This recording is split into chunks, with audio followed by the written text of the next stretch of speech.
Olá a todos, bem-vindos a mais uma aula do nosso sexto curso de Cannabis Medicinal. Hoje é a nossa nona aula, uma aula sobre farmacologia e métodos de extração. A gente vai ter com a gente hoje a Renata Monteiro, ela é farmacêutica, especialista nessa área da cannabis, e ela vai se apresentar um pouquinho melhor. Renata está com a gente desde o início do curso, nossa parceira, e acho que vocês vão gostar bastante da aula. Também queria dar 2 informes. Um deles é que a gente vai voltar ao método de presença ao antigo, porque a gente está verificando que o número de pessoas que assinam as listas de presença não corresponde ao número de pessoas que assistem. A gente está com uma adesão muito baixa, de novo, nos vídeos de aula, mas com um número muito grande de gente assinando as listas. Então, a gente vai voltar ao processo antigo a partir da semana que vem. E também informar que, para quem fez o 5º curso, a gente já está emitindo certificados, mas como são milhares de certificados, é um processo que é meio que manual, então ele demora algum tempo. Então, quem está tendo certificados emitidos já está recebendo os e-mails, e conforme for liberado, vocês vão receber um e-mail de como emitir. Eu informo vocês por aqui e nos e-mails quando a gente terminar esse processo, certo? Então, obrigado, tenha uma boa aula, até a próxima. Olá a todos, meu nome é Renata Monteiro, eu sou farmacêutica, sou pós-graduada em homeopatia, em cosmetologia e em cannabis medicinal. Estou agora finalizando minha pós em gestão em indústria farmacêutica. Sou também proprietária da Ortofarma, farmácia de manipulação, que fica aqui em São Paulo. Sou também membro da Comissão de Terapias Complementares e Integrativas dentro da prática de fitoterapia e produtos naturais do Conselho Regional de Farmácia, aqui também de São Paulo. Sou membro da diretoria da Farmacan, Associação de Farmácias de Manipulação. Sou também membro da diretoria do Instituto Anandamida, que é um instituto onde nós auxiliamos médicos e profissionais da saúde na terapia canábica, então no monitoramento do paciente, no ajuste de dose, e também assessoramos aquelas associações que estão iniciando, estão querendo dar entrada em todo o processo, e também dentro do cultivo e da produção dos medicamentos. E sou também diretora científica do Instituto Jurema, que é o Instituto de Ensino e Pesquisa de Terapias Ancestrais, onde nós estudamos o uso dos psicodélicos, tanto no contexto do uso terapêutico, quanto no contexto do uso espiritual, fazendo aí esse elo entre ciência e espiritualidade. Temos a honra de ter como patrono o professor Elisaldo Carlini, que ele é o grande pai da cannabis aqui no Brasil, um grande cientista, fez a sua passagem para o plano espiritual no ano passado, uma grande perda aí para a gente, mas aí uma grande homenagem para o grande pai da cannabis. Meu primeiro contato com a cannabis foi ainda na faculdade, né, dentro de um contexto de uso terapêutico ou algo assim. Até então eu também via cannabis só como mais uma substância, uma droga como outra qualquer. E foi ali nas aulas de farmacobotânica, farmacognosia, onde inclusive eu tive como professor o Dirceu, que foi ex-presidente da Anvisa. Então foi ali em 1998, 99, nas aulas de farmacobotânica, de farmacognosia, que eu passei a ver a cannabis não como aquela substância tipo de um prensado, mas sim como uma planta mesmo, né? Então que ela poderia, como qualquer outra planta, ter suas propriedades terapêuticas. Encontrei o uso da cannabis como a maconha, né? Então, é isso aqui, na verdade, que a gente está acostumado a ver. Nas aulas de toxicologia era assim também que era apresentado, e como uma droga que fazia mal, e com outros malefícios todos que se diziam dela.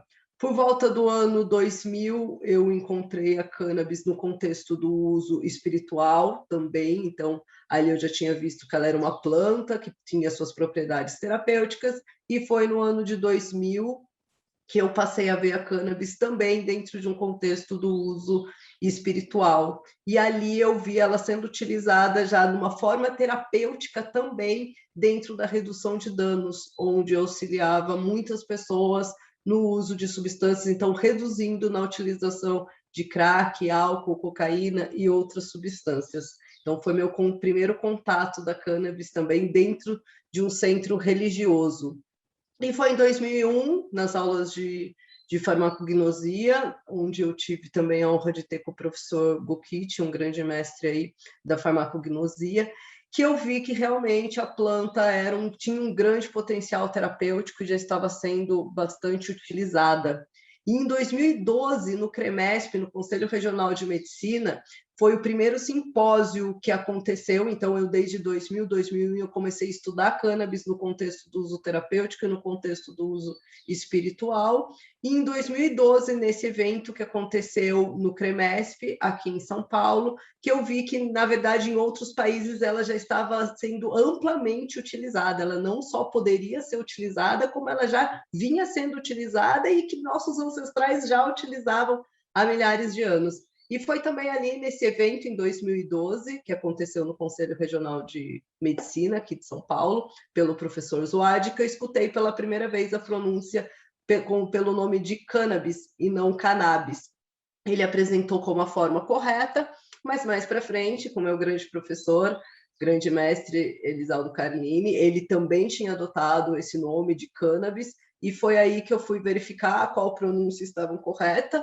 As duas pronúncias podem ser utilizadas, mas é como cannabis que está registrado na Academia Brasileira de Letras, e é essa pronúncia adotada por esse grande mestre estudioso há mais de 60 anos, o pai dele já estudava, então essa é a pronúncia a qual eu adoto. Então, desde então, eu venho estudando e fazendo o uso terapêutico, o uso consciente, o uso religioso dessa medicina sagrada. Então, a qual trabalha corpo, mente e espírito, é uma planta aí completíssima. Essa questão do uso religioso, ele foi fortalecido, inclusive, pelo Padre Ticão. Não posso começar essa aula sem falar desse grande pessoa, né, do grande padre que apareceu. Então ele já tinha várias outras causas, várias outras lutas fora a cannabis. Começamos com essas aulas aqui dentro da igreja, então era um grupo pequeno, ele convidava algumas pessoas para darem aulas lá dentro. Essa daqui é uma foto da primeira turma, então nós depois nos unimos com a Unifesp, com o professor Carlini, e aí foi desenvolvido então esse curso que nós estamos hoje na sexta versão. Essa daqui foi a primeira turma, então, que nós coordenamos e que hoje está aqui sendo online, antigamente era presencial.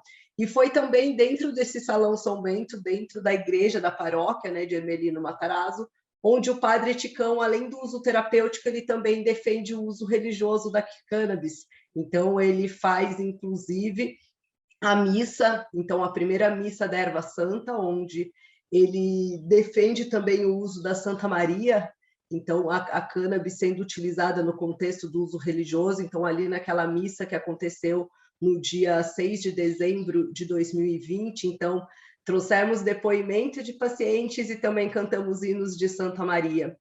Padre Ticão fez sua passagem no início de 2021, no dia 1º de janeiro, e nós continuando, então, essa grande missão do Padre Ticão, junto aí com a Gabi, com o Fernando. Fizemos mais uma missa em Ubatuba, então, com o Frei Vilmar, então ele abriu as portas para estarmos fazendo aí, então, mais uma missa, dando continuidade nessa grande missão do Padre Ticão. Então, levantando a bandeira, então, da história, né, da Santa Maria, o uso religioso da cannabis, a qual foi um hippie chamado Lúcio Mortimer, que apresentou para um grande sábio da floresta mais uma dessas medicinas sagradas. Ele já tinha o conhecimento de várias outras medicinas sagradas, e foi ali ele que apresentou, então, para esse grande sábio da floresta, onde ele deixa, inclusive, uma mensagem: vamos cantar e louvar por este mundo e por esta vida, porque o brilho do amor universal reflete em nós. Vamos incensar com o perfume da fumaça o trono de Deus que está em nosso ser.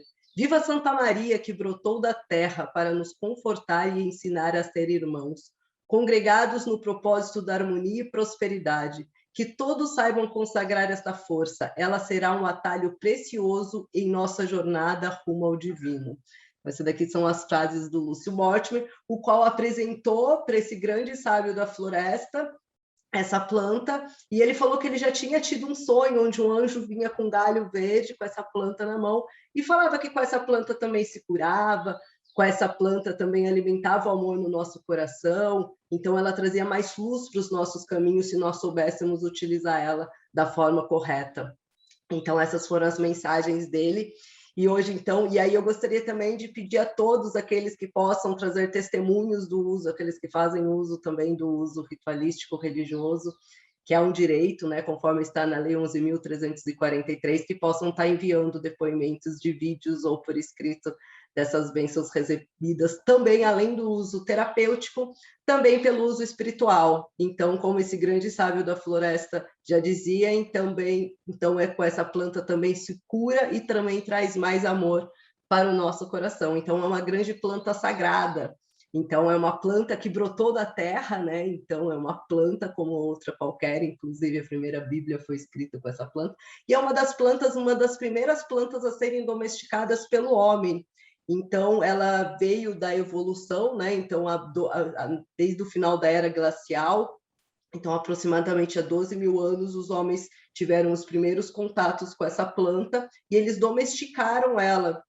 E eles usavam tanto no contexto do uso terapêutico quanto no contexto do uso espiritual. Então, não é uma novidade essa questão de fazer esse elo entre o uso terapêutico e a espiritualidade. Então, nossos ancestrais já faziam assim essa utilização. A cannabis ela veio da diferenciação do Humulus lupulus, que é o seu primo mais próximo, então que é a mesma planta utilizada para fazer a cerveja. Então a cannabis ela é uma prima do Humulus lupulus. E ela então foi utilizada pelos nossos ancestrais, né, bem sendo utilizada então aí há milhares de anos, e ela veio evoluindo com a evolução do homem. Então a cannabis ela foi ali cultivada e ali os homens foram vendo as melhores genéticas, os melhores quimiotipos, as variedades, e foram aprimorando essa planta. Então, ela veio evoluindo juntamente com a evolução do homem. Utilizada, então, em ambos contextos, tanto terapêutico quanto espiritual. E a primeira descrição dela foi em 1753, onde ela foi descrita como cannabis sativa L, por Linné. Então, essa daqui foi a primeira vez a qual ela veio descrita. E cannabis sativa, então, cannabis ele deriva do grego, que quer dizer uma maneira de produzir fumaça, e sativa significa planta cultivada. Então, era aquela planta cultivada para se fazer fumaça. Então, nossos ancestrais já utilizavam, já sabiam dessa utilização dela também na forma de fumaça. Então, e é o nome dela mesmo já diz, né? Sativa, que quer dizer cultivada. Então, o homem já cultivava essa planta.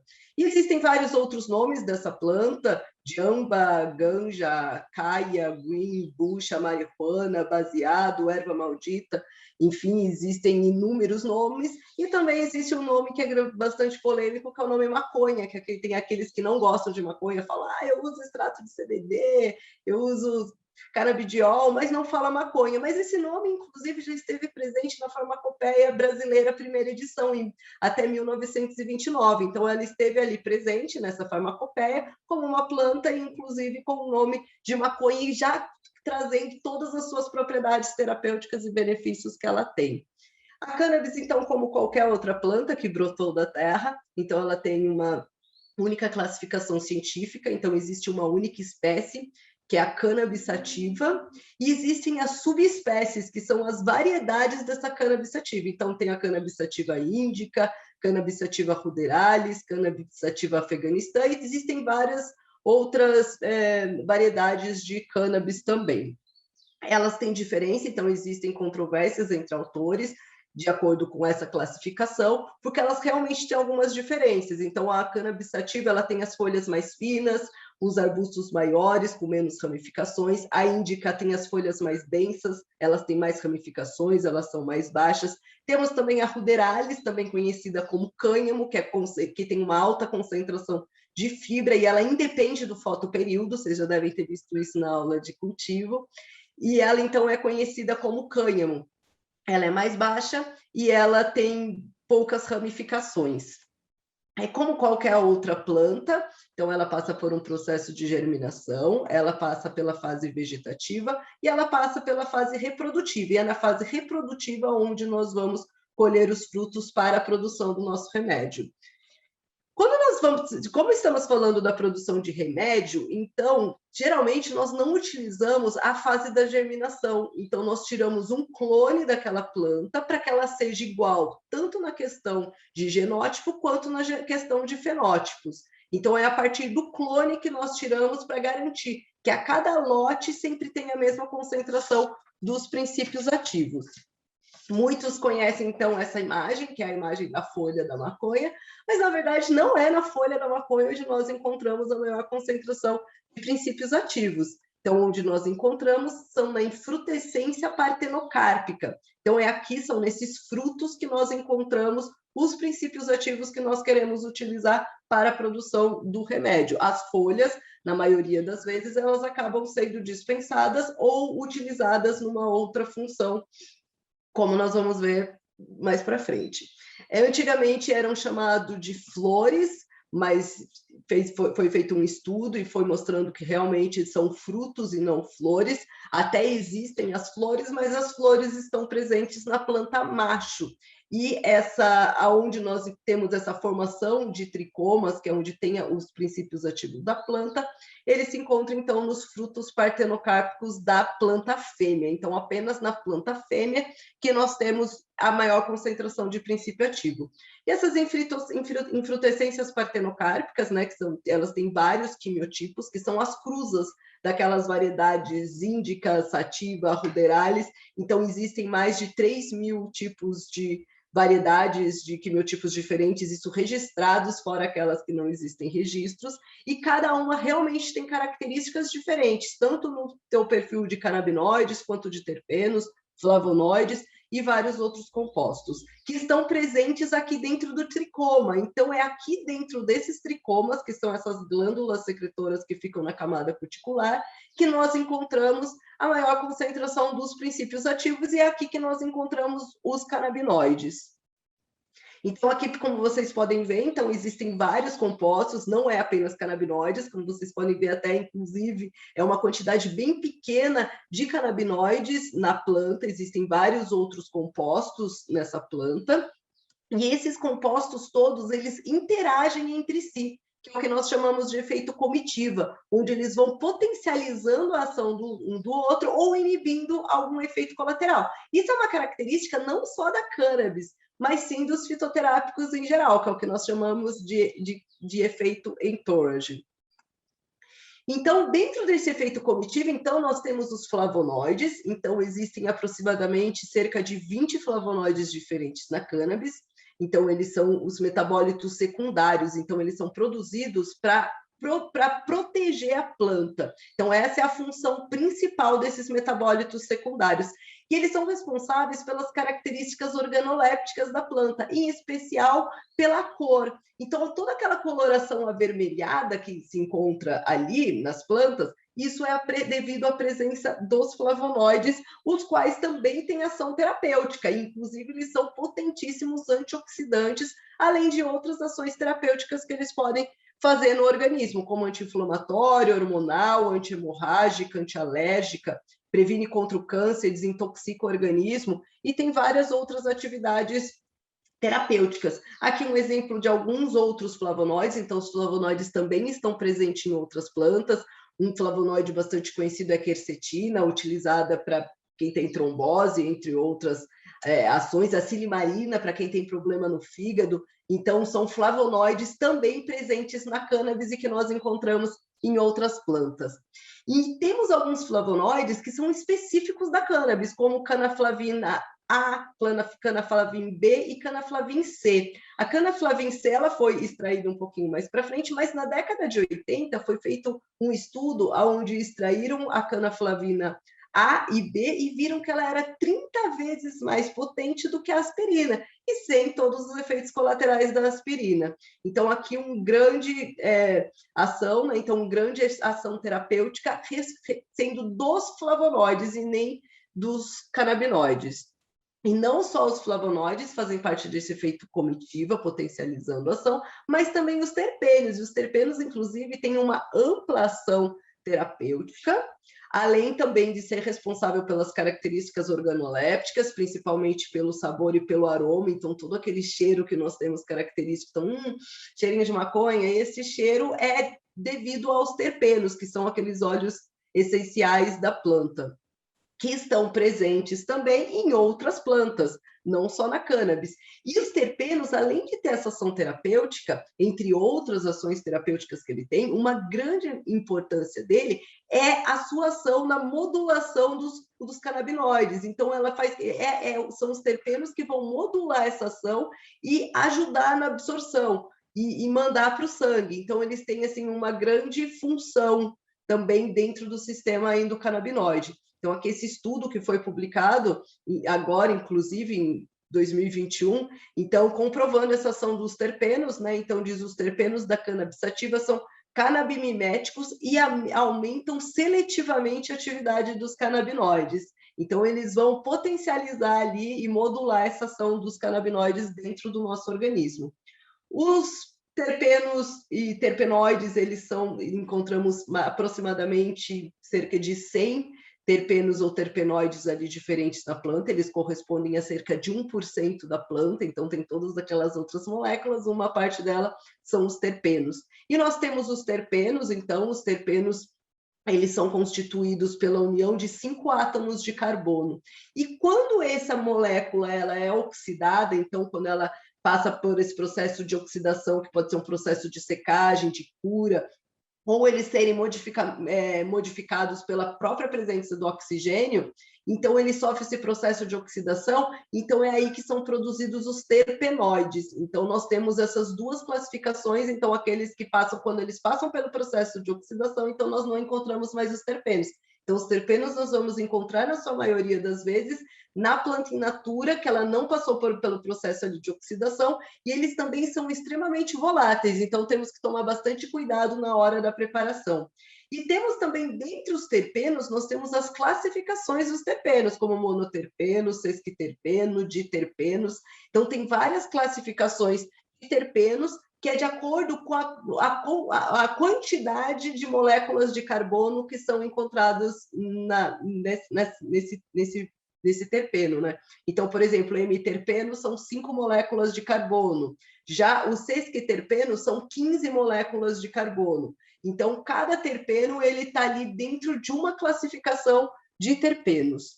E os terpenos, então, por si só, então, eles têm essa indicação terapêutica, então, que nem o linalol, utilizado para ansiedade, para dor, como sedativo, linoleno também como antidepressivo, como para ansiedade também, o alfa-pineno, anti-inflamatório. Então, cada um já tem a sua ação terapêutica e eles também não são exclusivos só da cannabis, então eles estão também presentes em outras plantas, em outras frutas. Aqui, por exemplo, o linalol, ele está presente na canela, ele está presente na lavanda, ele também está presente na lavanda kush, que é um quimiotipo. Aqui nós temos também o mirceno ele também está presente na manga, está presente na white widow, e aí, né, esse daqui é um ditadinho que eu gosto sempre de falar, que se falava, quando você chupa a manga e fuma, aumenta a ação. Isso daí realmente acaba tendo um fundo de verdade. Por quê? Porque a manga ela tem o mirceno, então ele vai facilitar a passagem de outras substâncias, né? Então ele vai reduzir aquela resistência na camada hematoencefálica, então modulando ali, aumentando aquela ação de outros canabinoides como do THC. Então por isso que esse ditadinho ele acaba tendo um fundo de verdade. Então, o mirceno, ele representa até 50% do conteúdo total de terpenos, então ele tem ali uma grande quantidade na planta. E existem vários quimiotipos que têm a presente dele, a Special Kush, o White Widow, então são plantas que encontramos, variedades que encontramos uma grande quantidade do mirceno. E o mirceno também tem toda a sua ação terapêutica, como terpeno por si só. Temos também o limoneno, então tem aquele cheirinho cítrico, e ele é o segundo terpeno mais abundante na cannabis, embora assim, nem todas as variedades têm, mas aquelas que tem a gente consegue sentir aquele cheirinho ali bem característico mesmo, e é também um cheiro característico da cannabis. E ele interage também com outros canabinoides, então com os canabinoides ácidos e também com os canabinoides na forma ativa. E também ele interage com outros terpenos, então com o linalol, com o cariofileno. Então também dá para a gente fazer esse jogo de interação entre terpenos, que é o que acontece nas plantas, né? E ele vai facilitar também a absorção de outras substâncias. Ele tem que tomar cuidado com o sistema respiratório e com a pele, porque pode causar algum tipo de irritação. E encontramos eles na Super Lemon Haze, Sur Days ou Hoje Kush. Então, tem várias plantas assim que tem esse cheirinho característico do limoneno. E ela também tem as suas ações terapêuticas encontradas em todas as outras plantas que ele está presente. Tem também aqui o beta-cariofileno.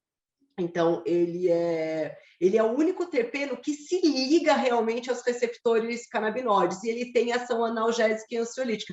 Por isso, inclusive, que foram lançados alguns produtos aí no mercado farmacêutico falando que lançou o canabinoide no mercado. Na verdade, não lançou o canabinoide no mercado. Eles usaram o beta-cariofileno, que é extraído de uma planta da copaíba, e eles utilizaram para ativar, né, se ligar aos receptores canabinoides e assim liberar os nossos endocannabinoides, que são aqueles canabinoides produzidos pelo nosso próprio corpo, como vocês também já devem ter visto aí em aulas anteriores. E o beta-cariofileno, além de termos em outras plantas também, como a pimenta negra, como a canela, no manjericão, no alecrim, nós temos também nas plantas da cannabis, como Sour Diesel, Rockstar, entre outras variedades. E também tem aí sua ação terapêutica grande, potente, anti-inflamatório e relaxante muscular, como antisséptico, antifúngico, antitumoral.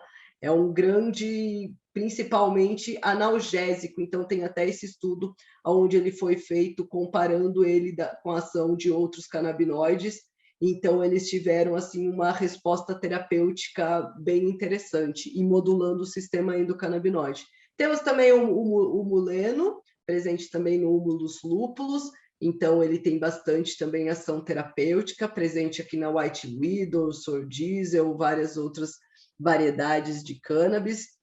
Ele também tem uma grande ação como anti-inflamatório e como esteroide, e ele é tão potente como ou mais potente do que a dexametasona. Então, aqui uma ação bem interessante. Esse estudo não foi feito com o muleno extraído da cannabis, mas sim da Cordia verbenácea, que é a erva baleeira, que é um produto assim também fantástico, super estudado também pelo professor Carlini, e um produto assim fantástico na utilização também do controle de dor. Tem aqui também o linalol também presente ali na lavanda, no coentro, na menta, tem aquela ação sedativa, relaxante, encontrado na Amnésia Haze, Special Kush, então tem alguns quimiotipos que também levamos o linalol. Tem o alfa-pineno e o beta-pineno, ele também ajuda a reduzir a perda de memória quando se utiliza o THC. Então, aqui a questão da ação do efeito comitiva, então interagindo aqui também com os terpenos e inibindo um efeito colateral do outro. Então, não só os canabinoides podem ter essa função, mas os terpenos também. Além de potencializar a ação, eles também podem inibir um possível efeito colateral referente também aos canabinoides. Encontramos aqui na Blue Dream, Jack Harry, Strawberry Cogue, então assim algumas variedades que encontramos bastante desses terpenos. O alfa-bisabolol também bastante encontrado na camomila, então assim muito utilizado para fórmulas para pele, para irritação, como antioxidante, como analgésico. Ele também é presente em algumas variedades da cannabis. Tem o eucaliptol, ele é bastante utilizado na questão do combate de bactérias e de fungos, e também bastante promissor na doença de Alzheimer, de Alzheimer. Então, assim, pacientes que vão utilizar, que estão fazendo esse tipo de tratamento, então aqui são variedades que têm uma quantidade também maior de eucaliptol, então que pode ser benéfico para esse tipo de diagnóstico, como, por exemplo, a Super Silver Haze e a Red Band.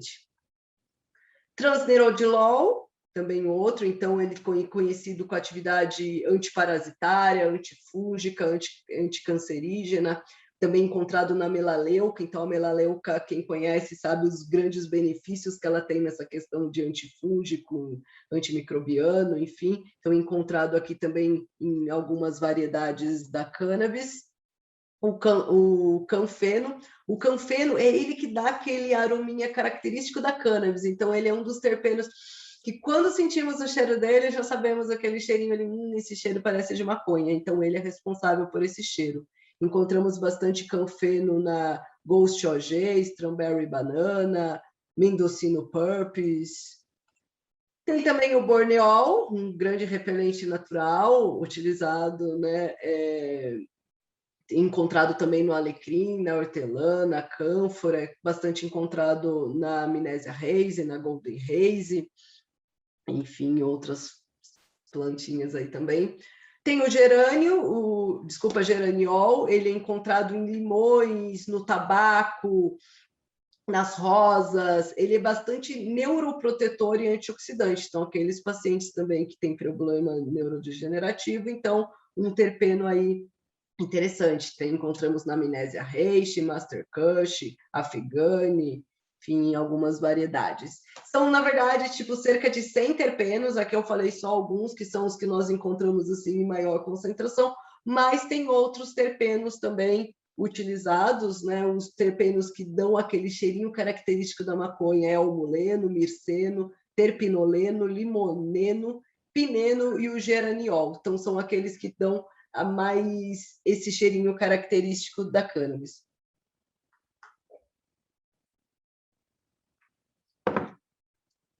E pode ser feita a união desses terpenos, né? Então, por exemplo, eu quero uma ação ansiolítica, eles se combinam, então tem uns até que potencializam mais a ação do outro, ou inibem algum efeito, então essas interações também são benéficas.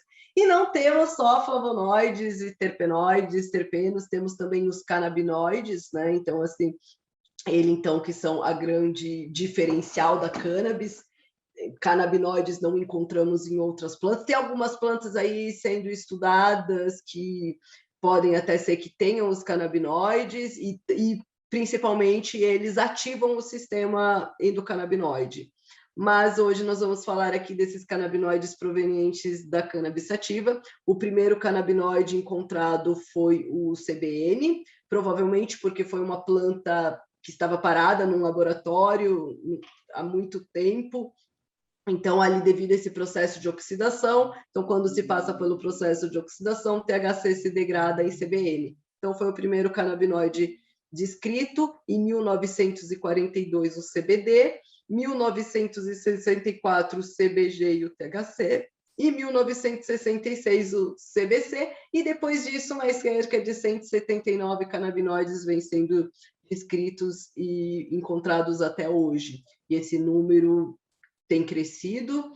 Então, aqui, como vocês podem ver, em 2017 se falava de cerca de 1.269 compostos, cerca de 144 canabinoides diferentes. Hoje já se fala em cerca de 1.500 compostos e 179 canabinoides diferentes, fora os outros compostos, e todos esses compostos interagem entre si, potencializando, assim, a ação da cannabis.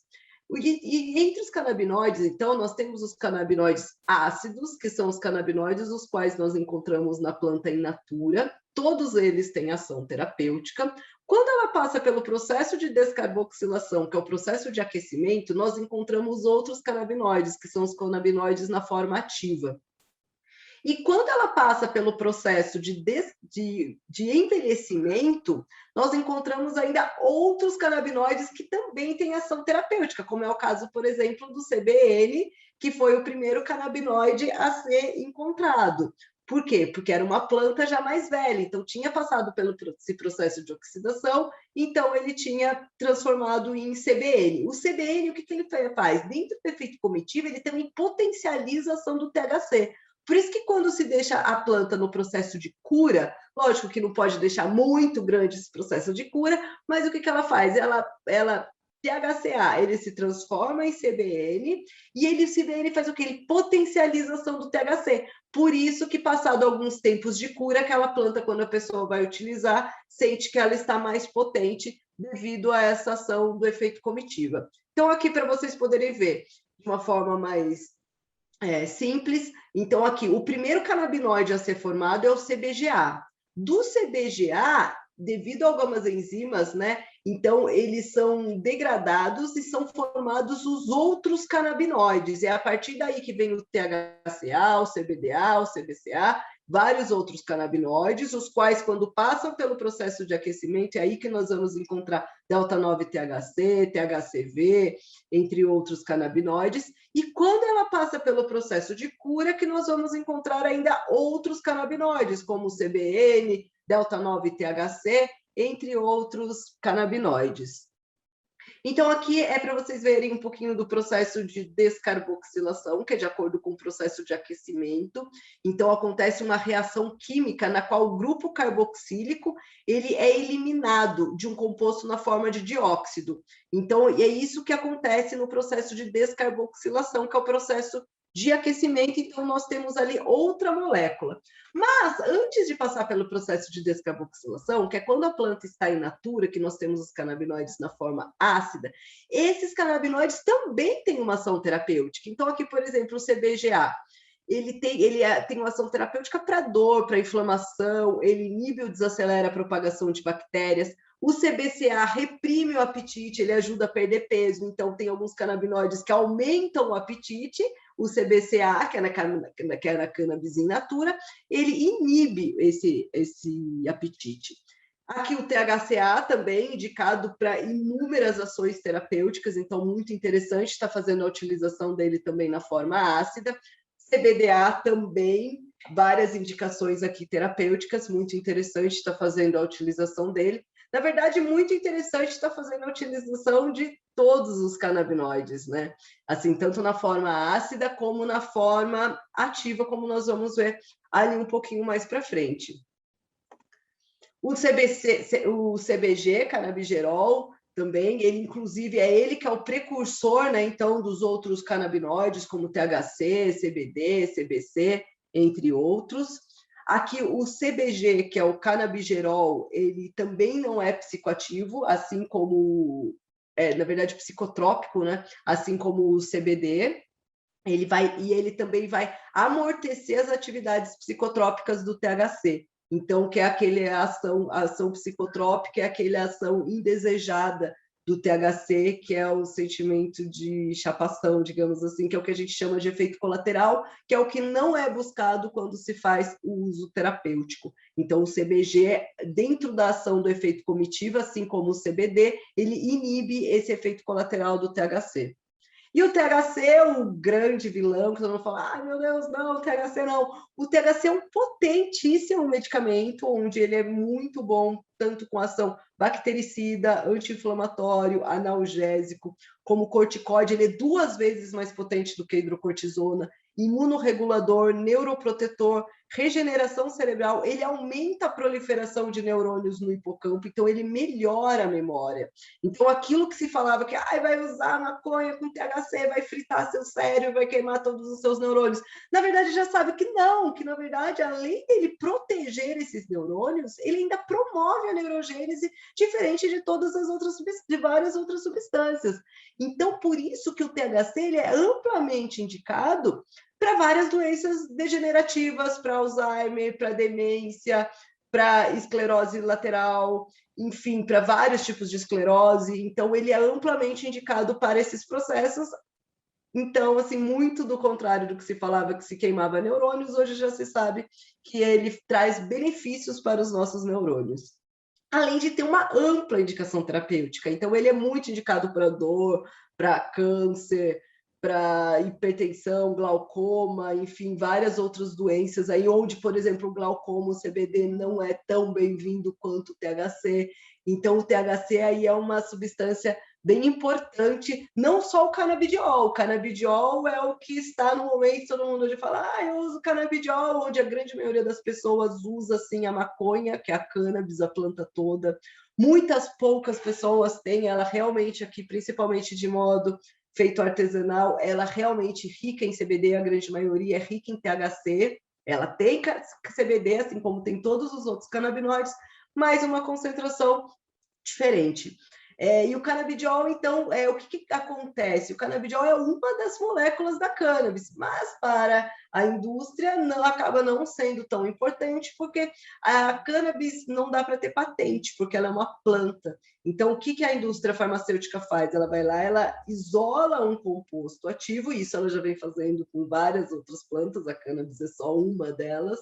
Então, ela vai lá, ela isola aquele composto ativo e vende para a gente muito mais caro do que quando a gente utiliza ali a planta toda, porque a planta toda não dá patente, então não é vantajoso. Ou ela vai lá e sintetiza, além dela isolar, ela vai lá, copia aquela molécula e faz o produto sintético. O CBD também tem uma ampla indicação terapêutica, a gente vai vendo que a gente encontra mais aplicação terapêutica para THC e para CBD, não que eles sejam canabinoides melhores do que os outros, eles só são mais estudados do que os outros canabinoides.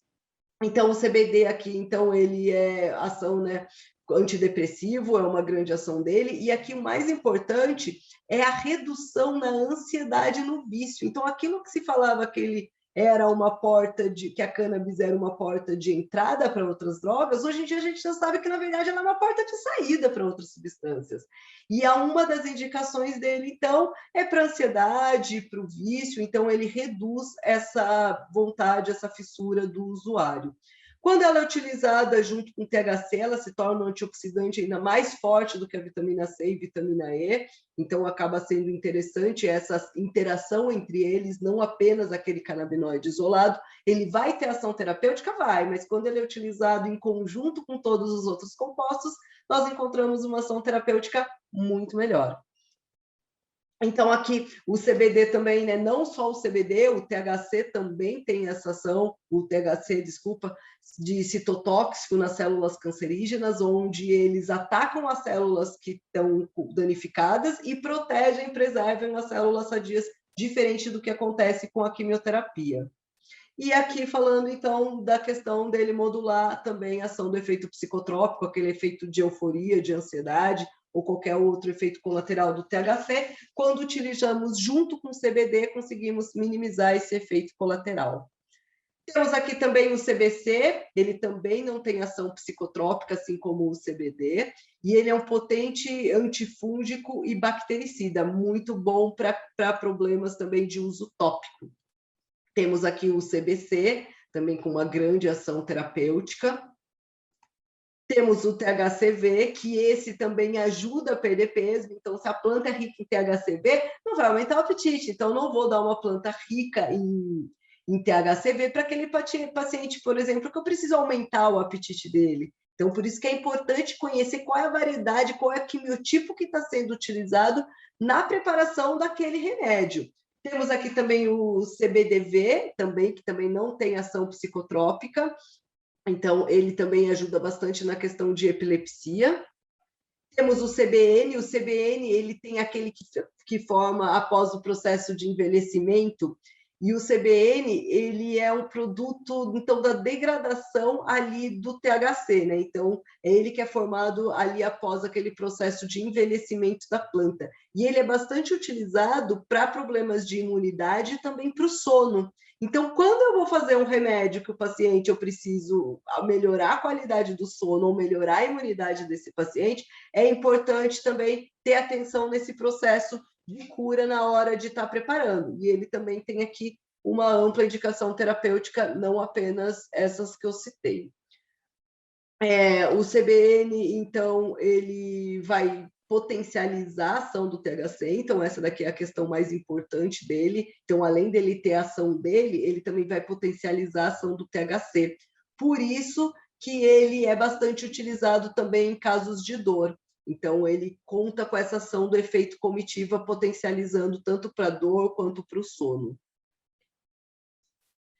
Nós encontramos cerca de 30% do canabinoide principal. Então, assim, né, quando nós vamos escolher, então, a primeira questão na hora da produção de um remédio, na hora do processo de extração, já faz parte ali do cultivo. Então, escolher qual é a variedade que vai estar sendo utilizada, qual é o quimiotipo.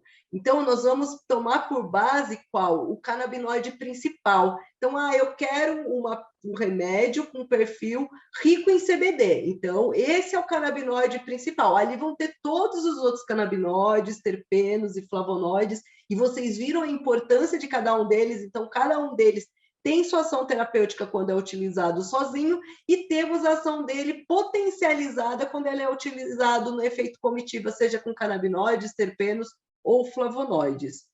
Então, é a interação entre todos esses compostos que vai garantir uma melhor resposta terapêutica para o paciente que vai estar utilizando. Então, o primeiro passo, como eu disse, é saber, então, qual é o quimiotipo, qual é a variedade que está sendo utilizada naquele cultivo. Assim, nós vamos saber, sem precisar fazer uma análise, se conseguir fazer uma análise, lógico que acaba sendo muito melhor, mas nós já conseguimos ter uma ideia de rico em que é aquele remédio que está sendo ali utilizado. E a cannabis, então, ela pode ser utilizada para vários diagnósticos. Então, como vocês podem ver, cada composto dela são cerca de 1.500 compostos, 179 canabinoides diferentes, fora terpenos, flavonoides. Então, cada um já tem sua ação terapêutica e a ação deles potencializa ainda mais a ação.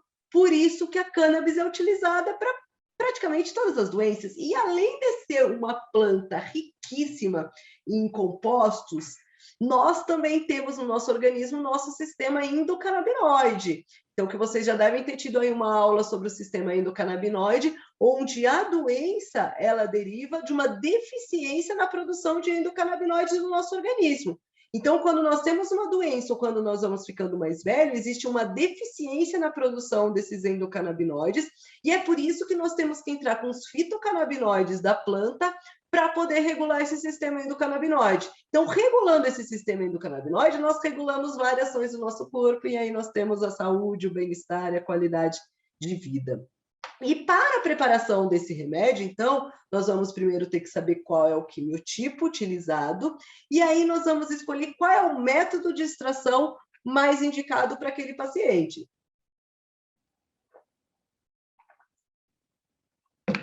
Então, existem vários tipos de métodos de extração. Então, existe o estilo maceração, percolação, infusão, decocção, digestão, extração contínua por Soxhlet, técnicas de extração com água, com vapor, com extração fitônica, hidrofluorocarbonados, fluido supercrítico, que é do CO2, extração assistida por micro-ondas, extração assistida por ultrassom, com solvente orgânico, com gelo seco, que é o dry sift, com gelo, que é o bubble hash, com rosin, com BHO, que é o butano, com PHO, que é o propano.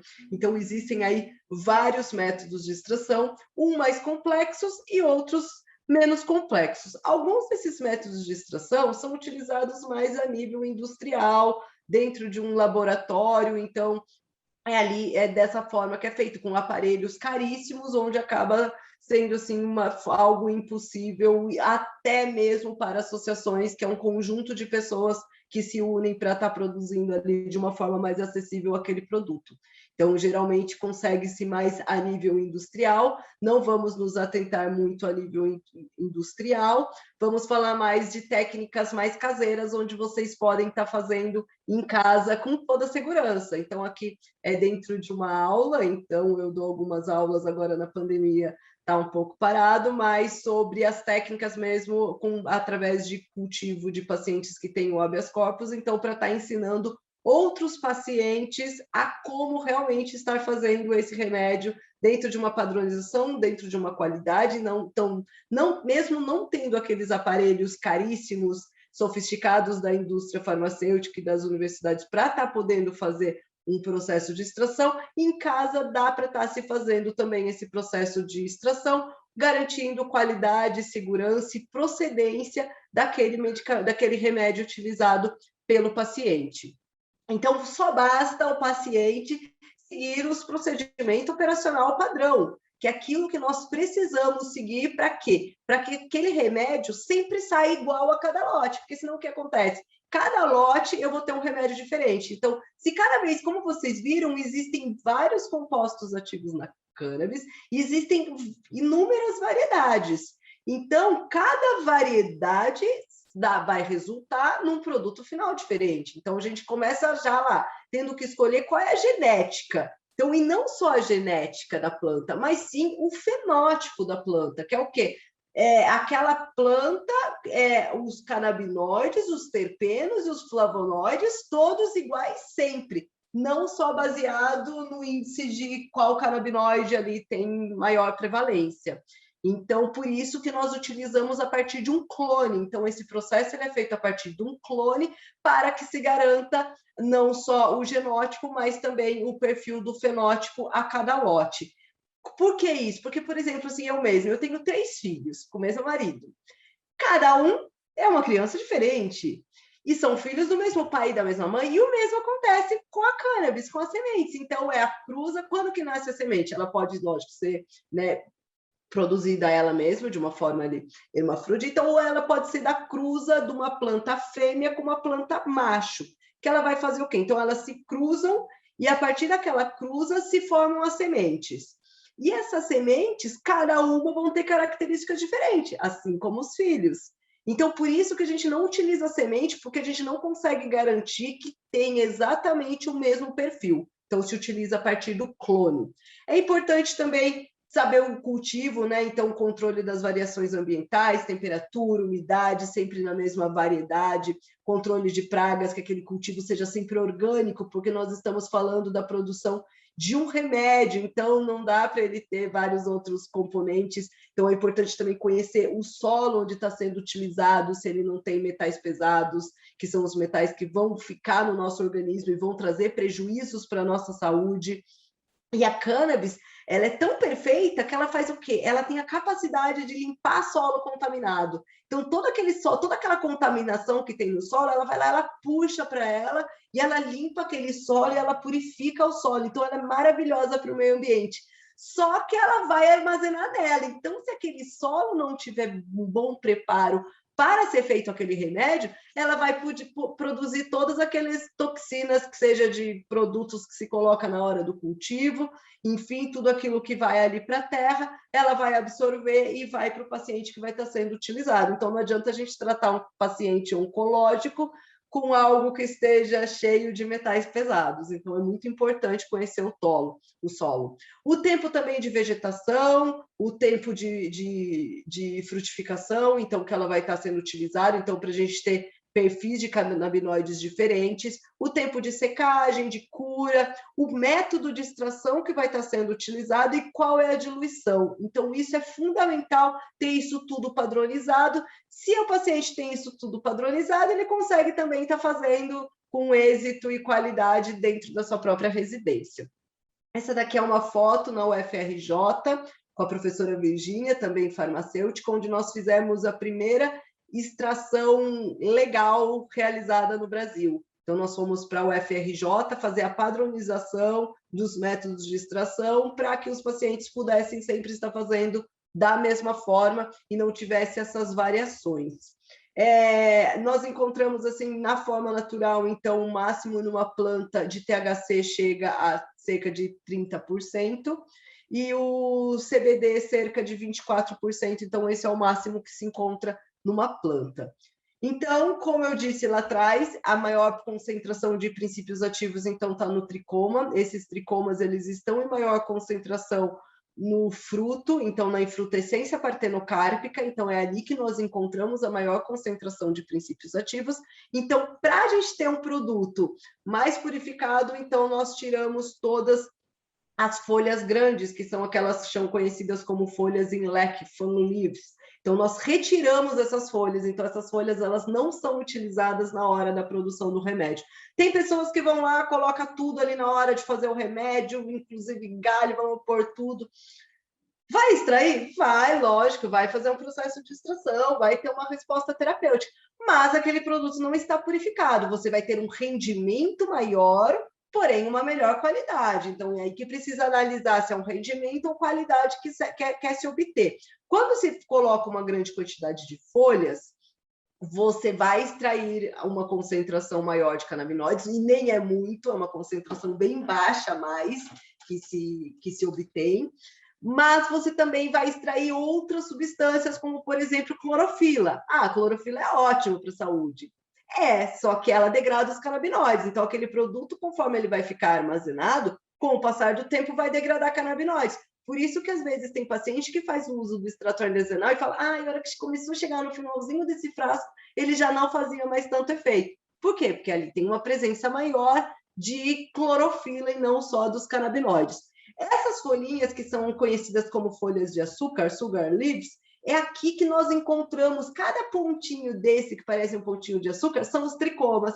Então, aqui nós encontramos maior concentração de tricomas, então vale a pena, além do fruto, a gente está utilizando essas sugar leaves na hora da produção. Então, aqui para vocês poderem entender ela de uma forma geral na planta, então vocês podem ver o fruto, a infrutescência, né, o fruto partenocárpico, as sugar leaves, que são essas folhinhas que ficam bem próximas ali do fruto, e as fan leaves, que são aquelas folhas maiores que nós retiramos e podemos utilizar depois numa alimentação. Na próxima aula que vai ter, vou falar um pouquinho sobre formas farmacêuticas e produtos cosméticos, então ali eu vou falar um pouquinho mais da utilização aí para vocês das folhas. Mas hoje nós vamos nos atentar mais no quê? Na produção do remédio, nos métodos de extração. Então é aqui, na infrutescência, onde nós encontramos a maior concentração de canabinoides. Quanto menos folha tiver, mais purificado nós vamos ter esse extrato. Depois de tirar essas folhas maiores, o que nós vamos fazer? Nós vamos fazer o processo de triturar as ervas. Então, nós vamos deschavar as ervas. Nossos ancestrais já faziam, então, em 1905, foi feito o primeiro triturador de ervas, onde eles utilizavam esses trituradores para poder triturar essas ervas. A cannabis, inclusive, era uma erva que era vendida assim como qualquer outra erva no Brasil e no mundo.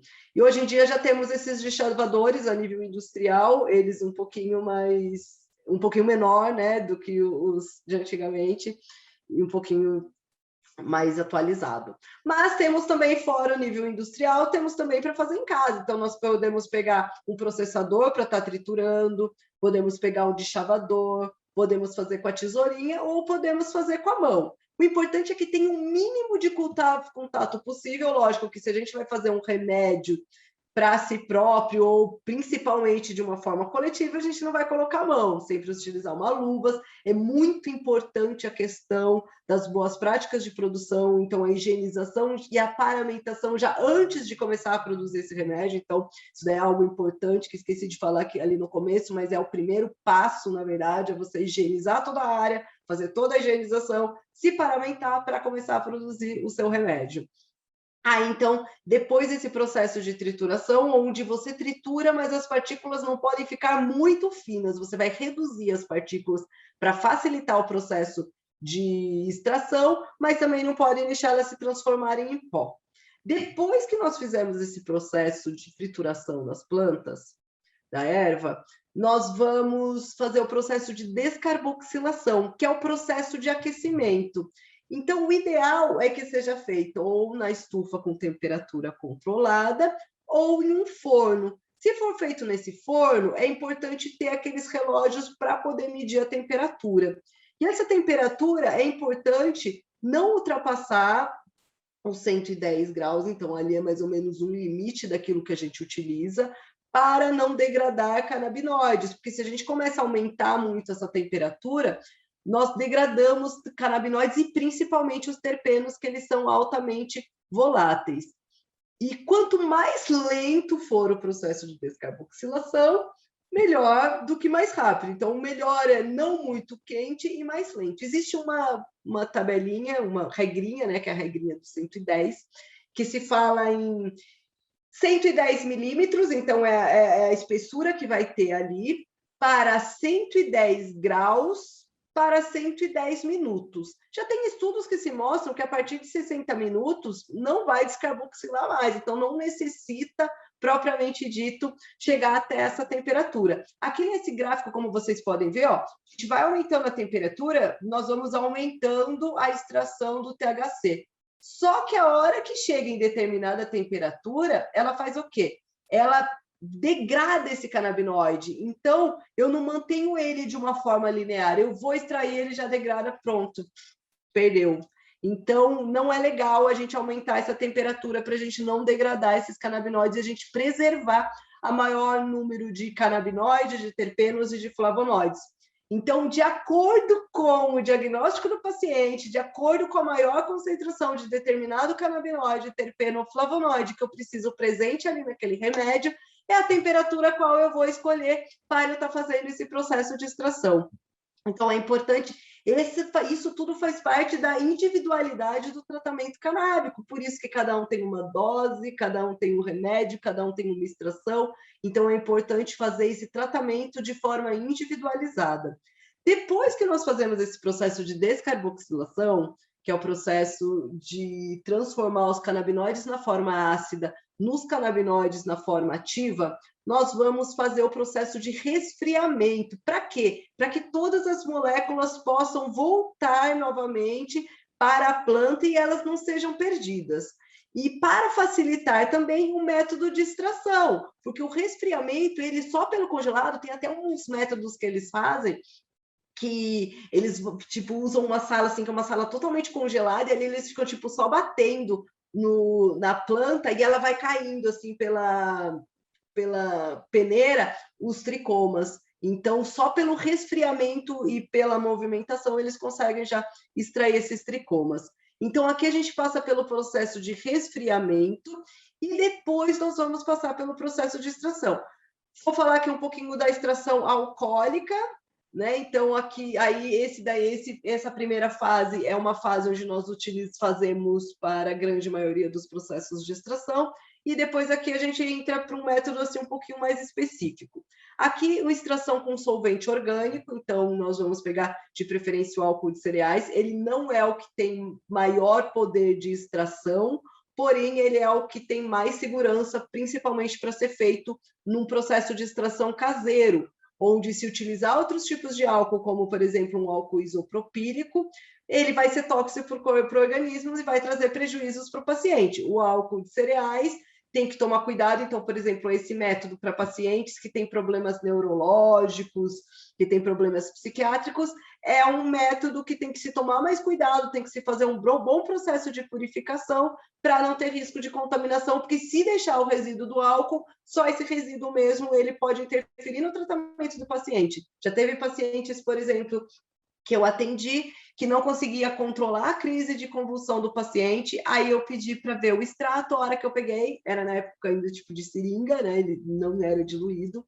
então eu peguei a seringa, a hora que eu levei para o processo de purificação, daquela seringa, tipo, 2/3 eram álcool. Por quê? Porque quando existe um mercado clandestino, é muito mais vantajoso para aquela pessoa que está fazendo, ela fazer um processo de purificação não tão bem feito, para que ela tenha um maior rendimento do que ela purificar tudo. Então, ali fica resíduo do álcool e para alguns problemas de saúde isso pode ser prejudicado. E aí, depois que eu fiz o processo de purificação, reduzi esse resíduo de álcool, conseguimos controlar de uma forma melhor as crises desse paciente. Então, é importante ter esse cuidado. Então, aqui, vamos lá, vamos pegar então ali, pegamos uma vasilha, é importante que você consiga enxergar, né? Então, seja algo transparente ou algo que fique fácil visualizar. Então, vai colocar a planta ali dentro, já triturada, e vai jogar o álcool ali dentro. O álcool vai se cobrir a planta cerca de 2 dedos acima da planta. Então, cobriu o álcool, um álcool a planta e cobre 2 dedos acima. E ali começa um processo de agitação. Esse tempo de agitação, tem pessoas que deixam 3 minutos, 10 minutos, 15 minutos, 1 dia, 10 dias, 15 dias. Cada pessoa vai fazer ali o seu método de extração. O importante é padronizar esse método para que ele sempre faça igual. Os métodos de extração, não existe o certo, existem vários métodos de extração, porém, alguns a gente consegue um rendimento e uma qualidade maior do que o outro. Quanto mais tempo nós deixamos ele imerso no álcool, mais extração de clorofila nós vamos ter. Extração de clorofila significa degradação de canabinoides no final. Então, é importante estipular um tempo ali para se fazer esse método de extração, onde se extrai apenas os canabinoides, sem que extraia também a matéria orgânica junto. E aí, então, a partir do momento que colocou ali o álcool, começa a se contar o tempo e vai sobre o processo de agitação, para que aquela agitação consiga, com o resfriamento, a agitação consiga se desprender de uma forma mais fácil os canabinoides. Então, aqui a gente vai fazendo o processo de agitação. Depois que nós fizemos esse processo de agitação, então ele é peneirado, então tira-se as partículas maiores, para que a gente tenha apenas aquela tintura que ficou, que é a mistura do álcool com a planta. Então, após filtrar bem, então nós vamos levar para a panela. Então, aqui, olha só para vocês verem aqui após o processo de filtragem. Um extrato que ficou mais tempo ali no processo de extração e um que ficou ali o tempo necessário para extrair apenas os canabinoides. Então, vocês veem que ele é douradinho, ele é algo assim, bem clarinho, né? Então, ele é da cor de óleo, ele não é da cor de uma tintura. Então, a gente tem que prestar atenção ali no que queremos extrair. Depois disso, nós vamos levar para a panela. Eu recomendo uma panela, aquelas panelas de fazer arroz, do que no banho-maria, mas ele pode também ser feito em banho-maria, só que corre risco de explosão. Então, é fundamental ter esse cuidado na hora da produção, porque pode sim explodir. Não ligar, não acender nada ali perto da hora que está fazendo, não acender fogão. O processo de descarboxilação é bom que tenha sido feito antes, porque senão o ambiente vai estar quente por conta do fogão e pode explodir. Inclusive, já vi isso acontecer, porque foi feito ali, estava se fazendo vários métodos de extração junto, então o fogão quente, o ambiente quente, foi o tempo assim de ligar a panela de arroz, ainda não era banho-maria, enquanto fomos pegar o ventilador para colocar ali para que aquele vapor fosse para fora da janela, ocorreu uma explosão. Então é perigoso, na sorte estava todo mundo paramentado, o álcool estava longe, então é preciso colocar o álcool longe, tudo longe. Você vai colocar essa panela numa janela, num local bem ventilado e um ventilador ligado, jogando todo aquele ar, aquele vapor para fora, porque aquele vapor é de álcool e ele corre risco de explosão, tá? Então, peço assim muita atenção na hora de estar fazendo esse processo dentro de casa. E aí esse álcool, então, ele vai evaporando, vocês vão vendo que ele vai formando ali várias bolhas, e depois de um tempo, essas bolhas vão reduzindo, então vão ficando ali poucas bolhas, essas bolhas vão reduzindo cada vez mais. Se vocês quiserem depois tirar da panela e levar para um recipiente menor e deixar ele ali numa chapa quente, para ir facilitar esse processo melhor. Então, vocês vão vendo que daquele litro que tinha, daquele monte, ele vai reduzindo, reduzindo, reduzindo. Nós encontramos de extrato mole numa planta cerca de 9 a 13%, que é o rendimento que se tem de extrato mole ali na planta. Então, uma quantidade assim bem pequena. Então, ele reduz mesmo bastante. Então, enquanto vocês verem que tem essas bolhas no extrato, é porque ainda existe a presença de álcool. E aí que alguns vão lá, tipo, então é uma quantidade maior, já tira ali, já dispensa assim, tem um rendimento muito maior.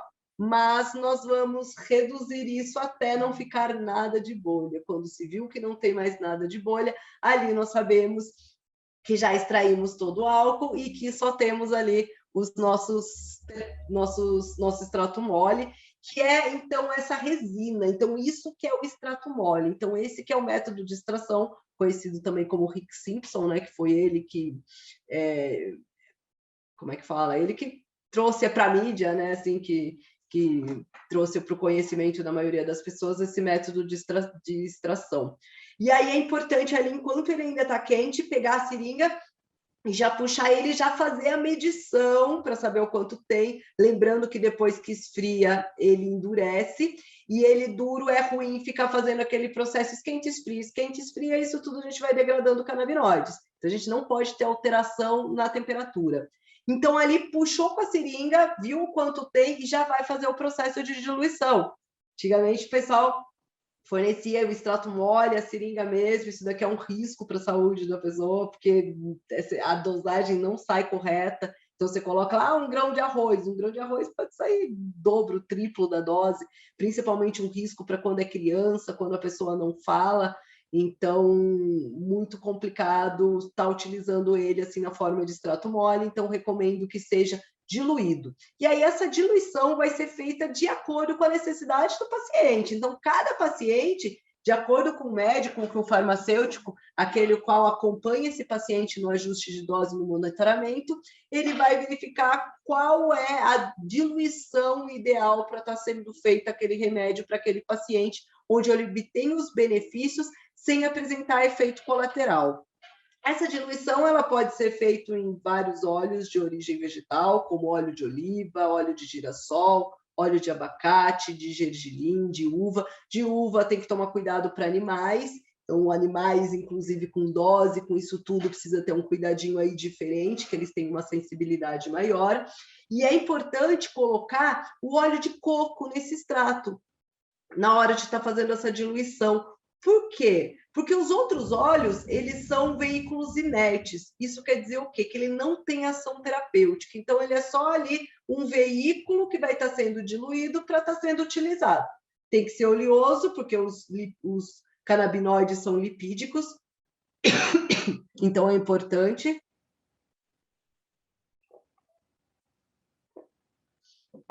Então, é importante ter ali o óleo de coco. E por que é importante o óleo de coco? O óleo de coco é importante porque ele é rico em triglicérides de cadeia média, que é o TCM. E o TCM ele faz o quê? Ele faz com que aumente a absorção dos canabinoides no nosso organismo. Então, a gente consegue ter uma melhor resposta terapêutica quando se utiliza o veículo indicado. Senão, a gente vai utilizar só o veículo inerte, lógico, vai ter ação, vai. Mas nós podemos potencializar essa ação. Esse triglicérides de cadeia média, é importante que ele seja um produto de qualidade, grau farmacêutico, então vocês encontram nas farmácias de manipulação. No final, inclusive, vou deixar o contato da minha farmácia de manipulação, onde vocês, alunos daqui do curso, inclusive, têm descontos, conseguem, assim, alguns desses produtos para estar fazendo a diluição na hora da produção. Enfim, mas é importante vocês encontrarem em alguma farmácia o triglicérides de cadeia média grau farmacêutico para vocês estarem utilizando. Então, com triglicérides de cadeia média, vocês podem utilizar só eles. Se vocês não tiverem o triglicérides de cadeia média, vocês vão pegar um desses óleos de origem vegetal e vão diluir. Então, antes de fazer a diluição do extrato mole, vocês vão preparar o veículo. Então, vocês vão escolher um desses óleos, vão pegar o óleo de coco, de acordo com a região do país que vocês moram e com a época do ano, vocês conseguem colocar mais ou menos óleo de coco. Por quê? Porque com calor o óleo de coco fica mole, com frio o óleo de coco fica duro. Então, vocês vão conseguir colocar, de acordo com a região que vocês moram, cerca de 10% a 50% de óleo de coco. Então, não conseguem colocar aí uma quantidade muito grande, mas é melhor do que deixar sem. Então, aqueles que não conseguem ter acesso ao triglicérides de cadeia média podem estar fazendo, então, misturando o óleo de coco com um óleo vegetal. O óleo de soja acaba não sendo muito recomendado por conta das questões hormonais aí para alguns pacientes e aqueles que têm epilepsia, acaba não sendo muito legal. Outro método de extração a ser utilizado, então falamos agora do solvente orgânico, que é aquele que nós extraímos a resina. Esse é o método mais utilizado pela grande maioria dos pacientes que fazem o seu próprio cultivo e que fazem a sua própria extração, e também pela grande maioria das associações. São poucas as associações que fazem outros métodos de extração. Então, esse daqui é um outro método de extração. Esse método de extração ele é bem interessante para pacientes que têm problemas neurológicos ou psiquiátricos ou alguns tipos de câncer que são um pouquinho mais delicados de serem tratados. Porque esse método, ele não vai nenhum tipo de solvente. Então, ele é extraído apenas os tricomas da planta. Então, como eu falei lá atrás, então, a maior concentração de princípio ativo e os canabinoides, eles estão presentes nos tricomas, que são essas glândulas secretoras que ficam na camada cuticular. Então, é ela que nós temos que desprender da planta. Aqui com uma lente de aumento, então vocês conseguem ver, tipo, a planta ali, aquelas, né, aqueles gotículas ali, então vocês já veem nas folhas, né, que são aquelas folhas de açúcar, que parece tipo uma gotinha. Quando a gente coloca uma lente de aumento, a gente consegue ver os tricomas, que é essa glândula, e é nessa glândula que nós encontramos os princípios ativos. E aí nós vamos fazer o quê? Nós vamos escolher uma bag, que é uma bolsa, utilizada para fazer essa extração. Essa bolsa, né, ela tem várias malhas, então é uma tipo uma peneirinha embaixo, onde a gente vai colocar a planta lá dentro, junto com gelo seco, vai fazer um processo de agitação e ali por baixo vão caindo os tricomas, apenas os tricomas. Então, o processo de agitação e o processo de resfriamento fazem com que esses tricomas se desprendam da planta e a gente possa obter eles. Então, de acordo com o tamanho dos tricomas que nós queremos obter, nós vamos escolher o tipo da malha. Para vocês terem uma ideia, nosso cabelo ele tem cerca de 40 a 50 microns. E os canabinoides, eles vão de 220 a 25 microns. Então, a gente vai ver ali, então, por exemplo, o bulboso, então ele é um pouquinho menor. O Captate sessile são um pouquinho maior. O Captate salked são os maiores e são aqueles que estão no processo de maior maturação. Então, são esses os quais nós damos prioridade na hora do processo de extração. Então, ali escolhemos qual é a bag que nós vamos utilizar, e aí nós vamos, então, colocar a planta. Nesse processo, necessariamente não precisa fazer o processo de trituração, porque o próprio gelo e a agitação, ele já tritura. Vocês vão ver que, tipo, a hora que tira o bagaço, ela já sai, tipo, parece em pó ali, aquela planta, os galhos já saem desprendidos. Então, como que consiste? Então, coloca-se a planta, coloca a quantidade suficiente ali de gelo seco e faz o processo de agitação. Nesse processo de agitação, vai caindo, então, os tricomas, então, que são essas glândulas que vocês veem aqui, eu fazendo uma raspagem, num método de extração. Então, é aqui que nós encontramos os princípios ativos. Então, são nesses tricomas. Aquele método que eu falei para vocês, que eles ficam, tipo, numa sala gelada e ali coloca, tipo, numa peneira e fica ali só batendo, é um outro método também de fazer a extração desses tricomas sem precisar da bag. E aqui, então, isso aqui que nós vamos extrair. Então, aqui está o tricoma. Da mesma forma que nós fazemos o método de extração alcoólica, onde nós temos que ter atenção ali com o tempo que ele fica em contato com o solvente, para que eu não extraia matéria orgânica junto com os canabinoides, também acontece aqui no método dry sift. Então, no método dry sift, também, vocês veem aqui, tipo, ele vai mudando a coloração e ele vai ficando mais esverdeado. Quando ele vai ficando num tom mais esverdeado, é que eu sei que dali tem a presença também de matéria orgânica, então já é a hora de eu parar de fazer aquele método de extração. Então, aí, com esses tricomas, então, após o processo de extração, então nós vamos verificar qual é a quantidade que nós vamos colocar de tricomas para a quantidade de veículo inerte. Então, aqui eu faço a medição desses tricomas e aí eu vou preparar aquele veículo inerte da mesma forma que eu preparei na hora de fazer a extração com solvente orgânico. Então, eu vou pegar um veículo oleoso, ele tem que ser oleoso, porque os canabinoides são lipídios, então eles precisam de outros lipídios para serem extraídos e serem absorvidos. Então, ali eu vou verificar, vou pegar o veículo de origem vegetal e vou misturar com óleo de coco, ou eu vou utilizar só o TCM. E ali eu vou fazer, então, essa diluição, essa mistura. Então, eu vou colocar ali os tricomas que foram extraídos junto com esse veículo oleoso.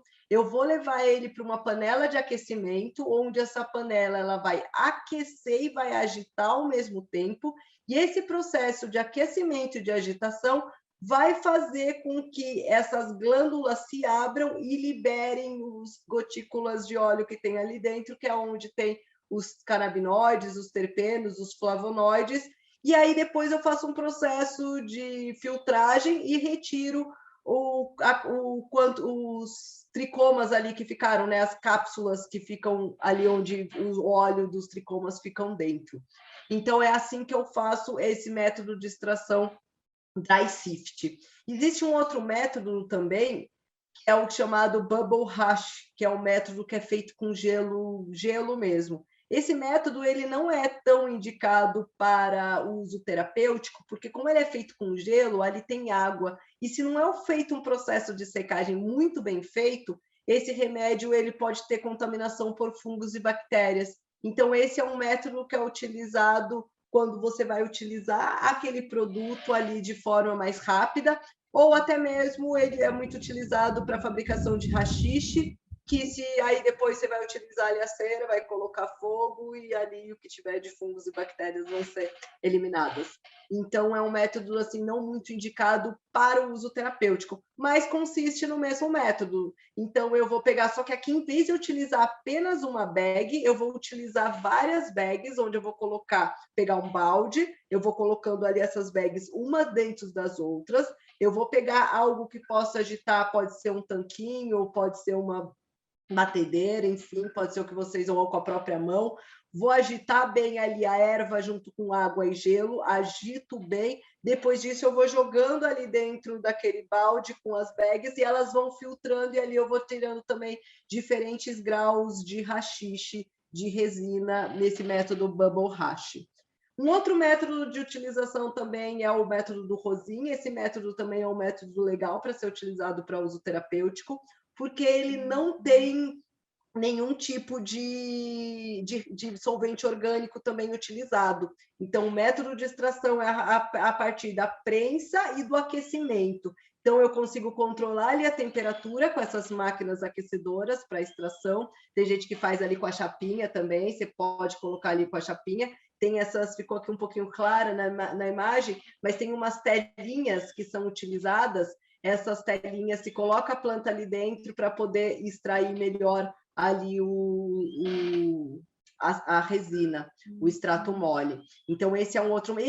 o problema desse método de extração é que é difícil fazer o doseamento. Então, você vai extrair ali, a não ser que você tenha uma balança de precisão ali bem precisa, e você possa ali, ao extrair rapidinho, ele fica duro, e você já fazer ali um método de extração. Senão, esse método é mais indicado para estar colocando ali na forma de cigarro ou algo assim. Só um segundinho para eu ligar aqui a tomada.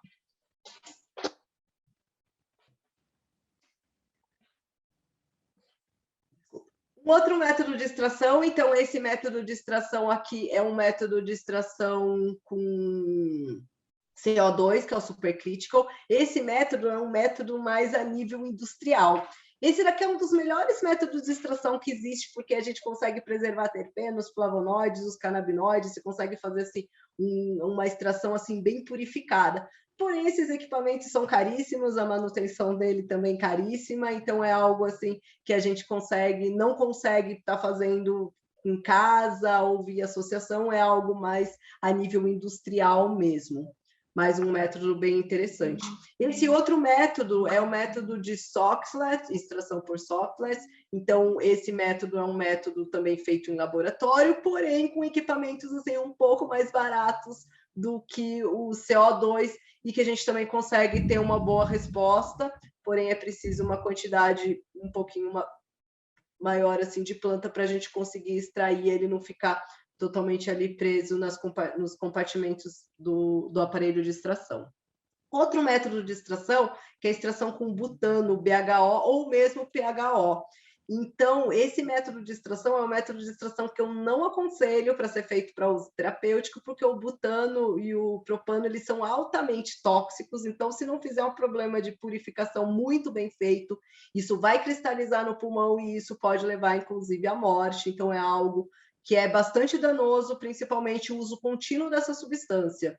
Então, ou a pessoa sabe fazer muito bem esse método de extração que possa fazer um bom processo de purificação, ou é um método que não é aconselhado a estar fazendo. Geralmente, esse método é utilizado para fumar no dub, que é um aparelhinho que você coloca e ali você utiliza altas doses. Não muito indicado para o uso terapêutico. Outras formas de administração também é na parte da culinária, então nós vamos abordar aqui um pouquinho mais na próxima aula, que nós vamos falar sobre formas farmacêuticas, mas principalmente para idoso e para criança, é uma forma que é bem legal de estar sendo utilizada, porque você consegue mascarar ali o sabor. Sempre é importante ter o cuidado na hora do preparo, por conta do processo de descarboxilação, para que se não degrade os terpenos, os canabinoides.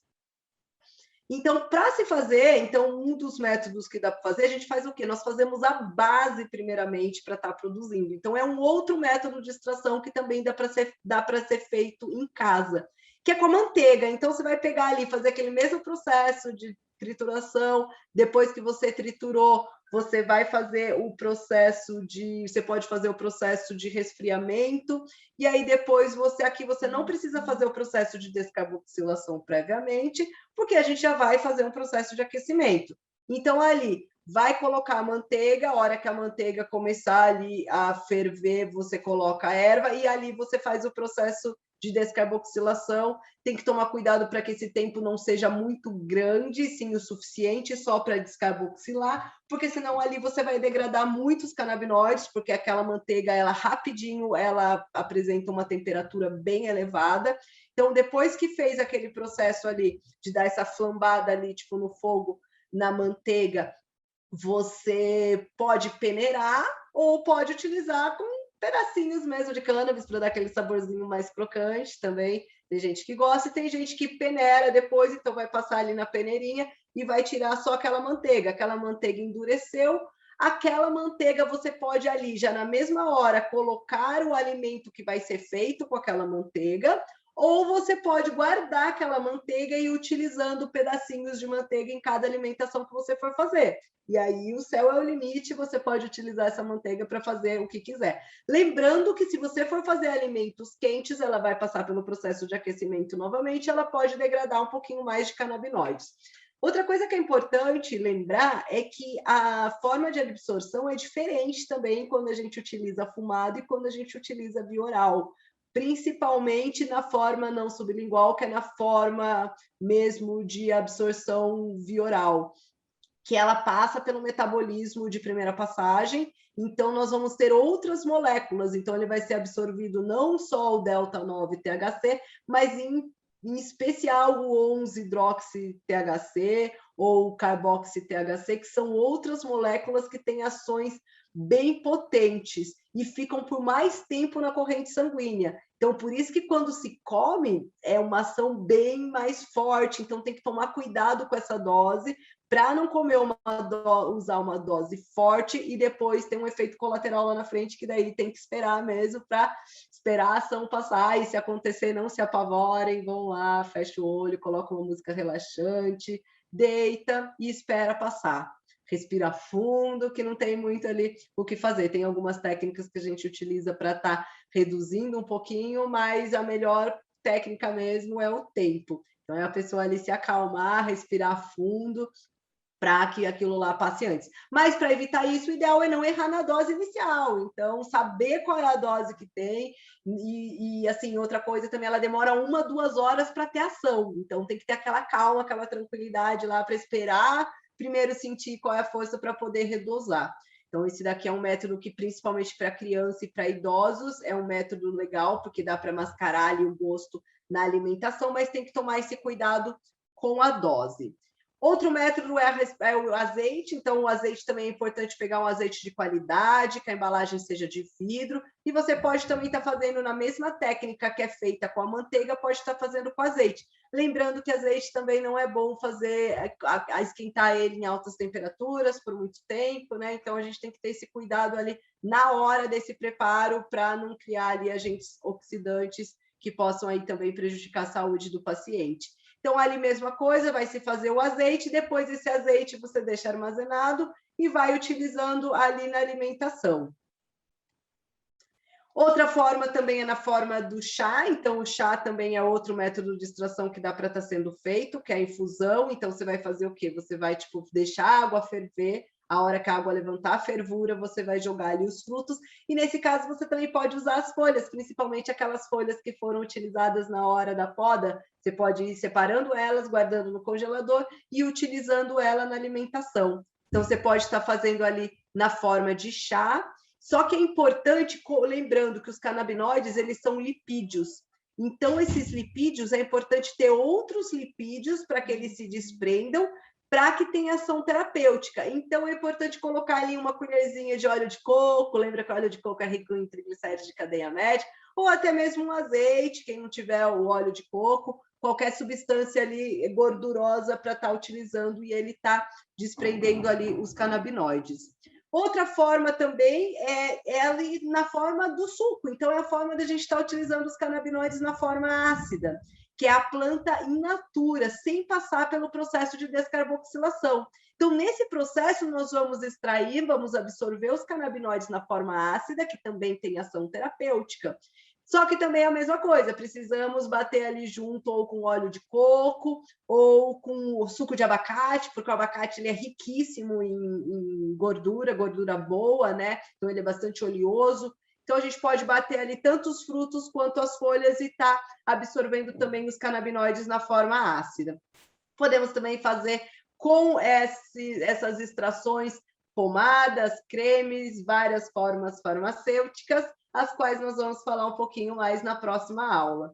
E ela pode ser utilizada também na forma vaporizada ou na forma fumada, então é um método também de extração, onde nós vamos extrair os canabinoides e esse paciente vai poder absorver. Então, aqueles pacientes que têm dor crônica, aqueles pacientes que têm enjoo, que têm falta de apetite, é um método de extração de escolha, um método de utilização de escolha, que a gente consegue ter principalmente uma maior absorção de determinados canabinoides, porque ele não passa pela metabolização de primeira passagem. É importante também ter atenção na temperatura para não degradar canabinoides e terpenos, e também não utilizar na forma de cigarro, e sim na forma de vaporizador ou de inalador para ter uma melhor resposta terapêutica. E aqui uma curva para vocês verem a diferença. Então, aqui, quando se utiliza ele via inalada, então via inalada a gente chega rapidinho no pico máximo de ação, então por isso para dor, enjoo, fome, que eu preciso de uma ação rápida, é algo importante, mas rapidinho ele sai também da corrente sanguínea. E via oral, de acordo com esses métodos de extração que a gente faz, então ele demora mais para cair na corrente sanguínea, para ter ação na corrente sanguínea, mas ele permanece por mais tempo também na corrente sanguínea. Então, por isso que temos que ter esse cuidado na hora da dose. E as formas farmacêuticas, então, elas podem ser todas as formas farmacêuticas, como outras qualquer. E essas formas farmacêuticas, as farmácias de manipulação, inclusive, elas são 100% aptas para estar fazendo em todas as formas de produção, de manipulação. Inclusive, elas trabalham já com produtos da portaria 344, então elas são capacitadas para estarem fazendo em todas as formas farmacêuticas. Farmácia de manipulação não pode cultivar, não pode extrair, ela necessita de um extrato bruto para estar simplesmente incorporando no seu medicamento. E pode também estar fazendo, tem capacidade também de estar fazendo o processo de transformação, que é colocar aquele extrato mole na forma farmacêutica ideal para aquele paciente, ou fazer uma transformação. Então, ele usa na forma de uma solução e aquilo transformar no supositório ou em alguma outra forma farmacêutica.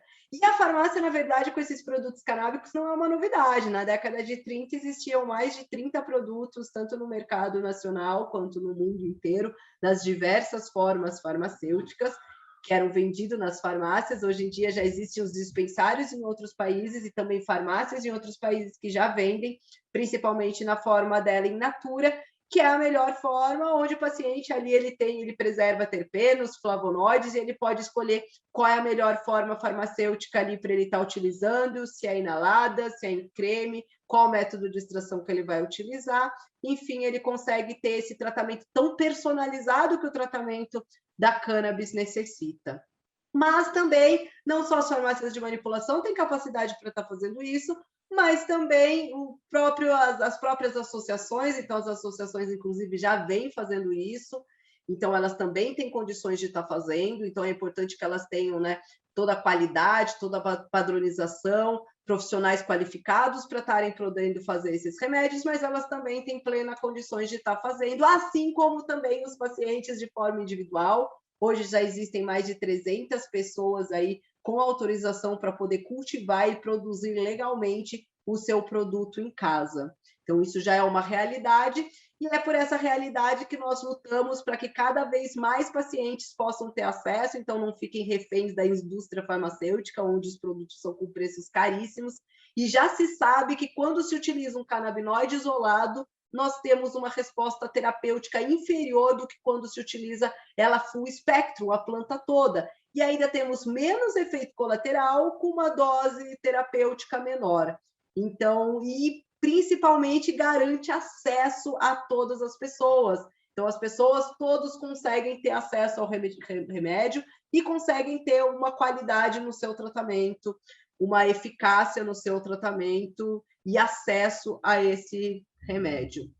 E é um direito nosso, né? Então, aqui, mais uma homenagem aqui ao professor Carline, que é quem já vem lutando por esse nosso direito já há muitos anos.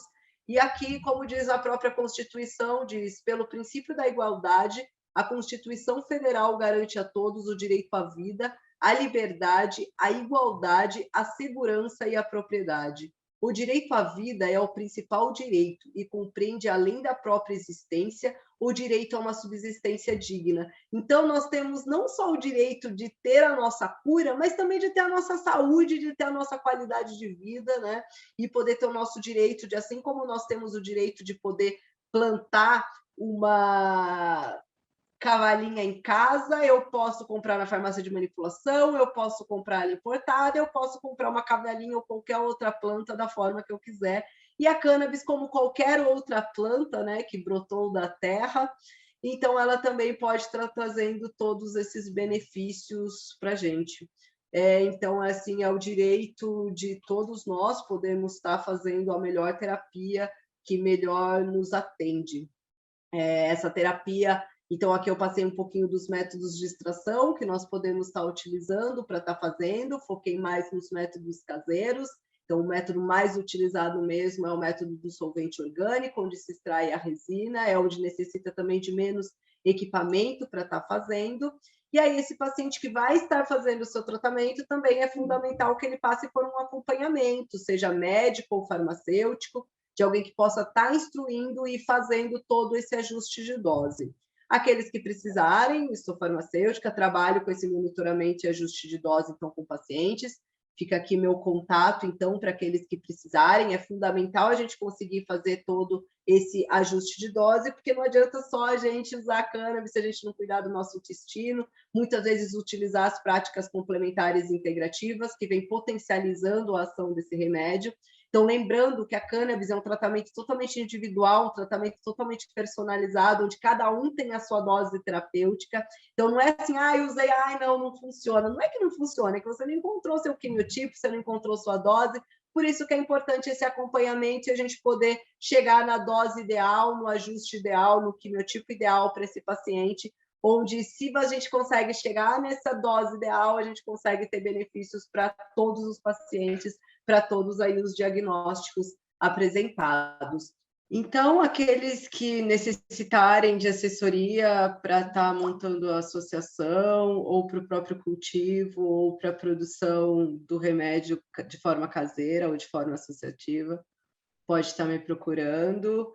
médicos também, profissionais da saúde que precisem de auxílio para esse monitoramento de paciente, porque é fundamental estar fazendo esse monitoramento de paciente para estar fazendo o ajuste de dose, que cada um tem a sua dose, cada um necessita do seu remédio na dose específica, na concentração específica. Então, é importante ter esse cuidado com o paciente, um cuidado total com o paciente, vendo ele de forma integrativa, né? E também aqueles pacientes que necessitarem de atendimento farmacêutico também para esse ajuste de dose, para essa suplementação terapêutica, tanto para o ajuste de dose e monitoramento da terapia canábica como da terapia psicodélica, e assim como a terapia complementar integrativa. Então, aqueles que necessitarem desse atendimento farmacêutico podem também estar falando comigo. E também a parte de elaboração de laudo, então, para aqueles que já cultivam e que querem fazer o seu próprio remédio em casa, então hoje é algo que é possível, então já existem mais de 30 pacientes com habeas corpus, então com essa autorização para cultivo de forma legal. Então, aqueles que necessitarem desse laudo para a produção do habeas corpus também podem estar me procurando, e aqueles os quais tiverem problemas judiciais também, então um laudo criminal, porque muitas vezes o paciente ele é pego ali com uma quantidade onde na hora da apreensão o juiz coloca terra, caule, galho, vários itens, aumentando muito mais a quantidade de planta ali apreendida. Então, aqueles que necessitarem de qualquer auxílio podem estar entrando em contato comigo, esse daqui é meu contato. Queria super agradecer mais uma vez a Gabi, que continuou, né, nesses cursos que foram iniciados pelo Padre Ticão, então, assim, um agradecimento especial ao Padre Ticão também, que esse curso é algo, assim, elaborado por ele, criação dele, e que nós apenas o auxiliamos a fazer isso, e a Gabi continua aí fortemente em toda a coordenação de todo o movimento do Padre Ticão, então, uma gratidão aí enorme para a Gabi também. E é isso, então, qualquer dúvida, qualquer esclarecimento que vocês precisem, podem estar entrando em contato comigo. E esse daqui é o contato da farmácia que eu tenho em São Paulo, para os alunos aqui do curso do Padre Ticão. Então, tem 20% de desconto, então, só se apresentarem como alunos do Padre Ticão, aqui do curso da Unifesp, que tem esse desconto. Ainda não trabalhamos com a terapia canábica lá dentro da farmácia, porque não é permitido, mas todas as outras suplementações podem estar entrando em contato. E é isso, então, qualquer dúvida, estou inteiramente à disposição, podem estar falando comigo, e até a próxima aula, então, que nós vamos falar um pouquinho das formas farmacêuticas, em especial dos produtos cosméticos.